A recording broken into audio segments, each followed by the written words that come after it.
সফলতার কোনো শর্টকাট হয় না, হয় অনেক কাঠখড় পুড়িয়ে জীবন যুদ্ধের প্রতিটি অধ্যায়ে নিজেকে প্রমাণ করে করে একটু একটু করে আপনি সফল হবেন, একটু একটু করে আগাবেন। ইটস এ জার্নি, এটা কোনো ডেস্টিনেশন নয়। এবং সফল হওয়ার পথ পরিক্রমায় কোনো লিফট নেই, সিঁড়ি বেয়ে উপরে উঠতে হয়। কি বেয়ে? কিন্তু আমরা সফল হতে চাই কিভাবে? ডাইরেক্ট 100 তলায় আমি সফল, উপরে সবার উপরে আমি, এইভাবে চাই সফলতাটা।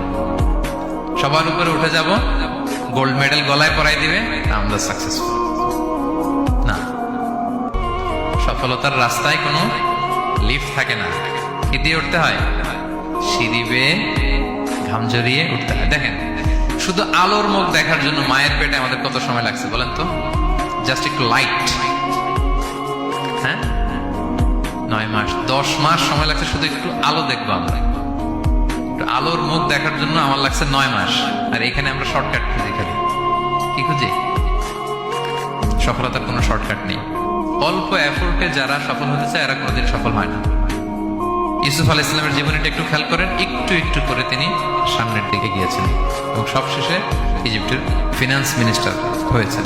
এজন্য ধৈর্য ধারণ করতে হবে, নিজের সর্বোচ্চ